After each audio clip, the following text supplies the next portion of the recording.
Sheduer confidence.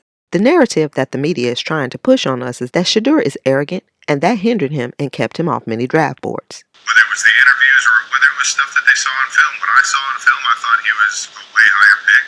And I think that's all that should matter. I mean, it doesn't seem like he's a terrible person.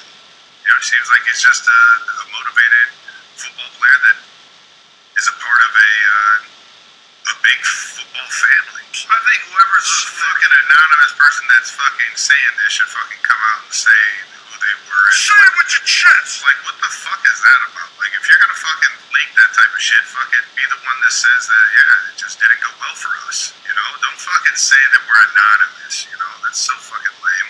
A fan wrote, "There was never an anonymous coach. That was a fake media narrative, fed to them by NFL owners who were trying to justify messing with his money. Both Prime and Bucky have said it. It was a lie." White privilege in the United States of America is being a cocky, arrogant, top-tier white quarterback in college football, fancying your flag in the other school's field and end zone with impunity, and still being the number one pick overall. In fact, white privilege in the United States of America is grabbing your junk and yelling explicitives at the other team on the field and only get a game suspension and still be the number one pick overall. Yes, white privilege in the United States of America allows white athletes to express themselves with confidence and with passion and a sense of pride without being labeled too cocky or too arrogant or without being told that you need to learn a hard lesson in humility. What we witnessed happen to Sheduer Sanders is the perfect example of what it means to have white privilege in the United States of America. It's the perfect example of white people telling black people to just shut up and play football. Just shut up and dribble. Pro Football Hall of Famer Chris Carter was on the podcast. They said the NFL told Sheduer Sanders a great lesson. My question is, what lesson is it? What is the original sin of the black man in white America? To be more confident in yourself than a Caucasian is in himself. Black men who are more confident in themselves than white men are in their own selves are considered a threat. Deion Sanders and Sheduer Sanders were a threat to the NFL power structure, and so they sabotaged that point. What was not considered was that Sheduer was made for this. It's in his DNA. They underestimated the foundation that Deion had laid. Sometimes you got to know what you know. They're going to call it cockiness. They're going to call it arrogance. But you're going to call it confidence. Because I don't want my confidence to... I'm going to say something and I want you to hold on to it. All right? Get your cameras ready because this is game. Do not allow my confidence to offend your insecurity. That's why I always say, if you send me a boy, I'm going to send you back a man. And I mean that 100%. Oh, the Sheduer haters is turning in their motherfucking shoes right now. John Marshall High School today, just as over a little and over an hour ago, Sheduer Sanders already in the community having an impact. Look, what we gonna critique him on now, huh? He wore jewelry. Oh, look, he leaning up on us. He shouldn't have been doing. What we gonna? He holding the mic with his left hand. Look at these kids' faces. Look at them. What else do you notice besides my hairline? Not a single phone in sight besides her. Leaned in, locked in, just wanting to soak up everything that Sheduer Sanders has to say. But yet somehow, some way, we are finding ways to make him out to be a bad guy. I'm just so confused because this is impressive. A whole room of people locked in, wanting to hear a 5th round pick. Let that sink in. A 5th round pick. Keep hating on Sheduer, man. And there's never been a time where big entertainment companies have a problem with one of their talent getting media attention, because that's what these companies are built on. They're looking for people who can put asses in seats and who can put jerseys on backs. So humility is in direct opposition for any big company that's involved in anything entertainment, which the NFL is. It's an entertainment brand.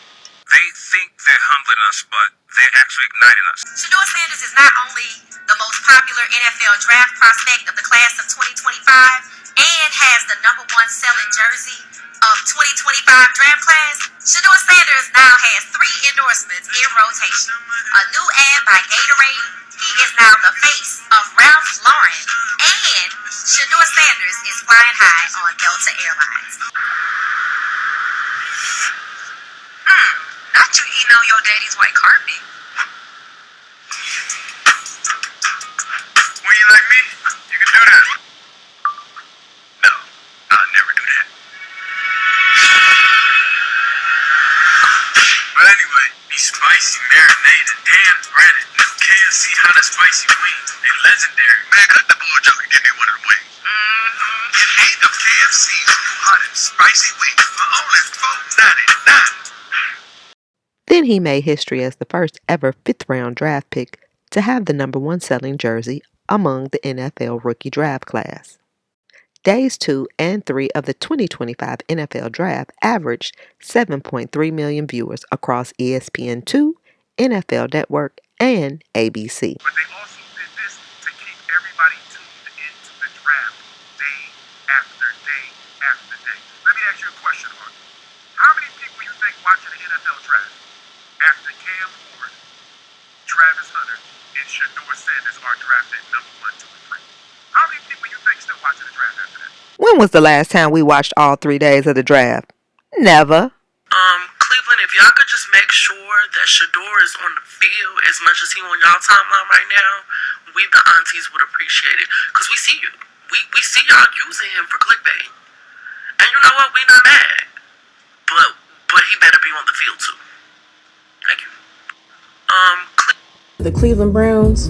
I'm a Cleveland girl. I've lived in Cleveland my entire life. I ain't never gave a damn about the Browns, but I give a damn now. And I see Sheduer posted all over your social media pages. I'm gonna need him to be posted on that field. I'm coming to some games. I'm gonna need him to be on that field throwing that damn ball. Don't play with us. We stand with Sheduer. Hey, this message is for the Cleveland Browns. We are only here for Sheduer. We are only here for Sheduer. We do not like brown and orange. Nobody likes those colors. Nobody in the history of the world has ever said, you know what, I'm going to put on some brown and orange today. No. So all these new fans you got, all these jerseys selling, the jerseys are for Sheduer. It's just Sheduer. Y'all over there playing with numbers. He 12.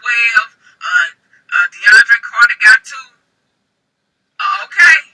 Y'all playing. Y'all playing around like we really like y'all. Like we are only here for Sheduer. I don't know if no one has told you. I don't know if y'all understood that. Y'all did all that playing around with him in the draft. You know, hey. We are only here for Sheduer. If he ever leaves, just know, we leave him too. We are only here for Sheduer Sanders. Understand that. So please, for the sake of y'all team, do right by him. I ain't never got approached by so many people online that was just like, hey, look, I just saw your little blog. I'm new here. I'm here because Sheduer here. I'm like, what you mean? They're like, yeah, I'm subscribing just because Sheduer pulling up. Now, he got to go earn his spot with the Cleveland Browns, but the NFL and the Browns are all about marketing and merchandise. They got a spot on that team. Sheduer Sanders ate him up today. That boy own minicamp. Sheduer, boy, you put your foot on their neck, boy. Did one of the two look better to you in what they were asked to do than the other? In just throwing the ball, Yeah. it's not close. Sheduer Sanders. It's not close not either. Close. No. Wow, that's okay. Now that's But news. that's new. Me, But let me that's- couch it up by saying this is rookie minicamp. Sure. No pads, no full speed competition, But it is- nobody coming to knock your head It's off. telling they're side by side, and they're not asked to do much, but they're both asked to do the same thing, and that Yes. one of them looked discernibly better than the other. I guarantee the Browns preseason games be nationally telecast. Guaranteed. It's the first time they're going to see Sheduer Primetime Sanders on the field wearing that number 12 that everybody's buying that jersey. Did y'all know that? I'm going to say this real quick before I get to my take. I think he is the biggest star that Cleveland has ever seen since LeBron James. I mean, I feel like I'm the number 1 quarterback, and that's what I know. But at the end of the day, I'm not stuck on that because it's about the situation. This young man hasn't been involved in anything negative. If he thinks that he is We don't watch sports, but we about to start watching Sheduer. TMO Multimedia.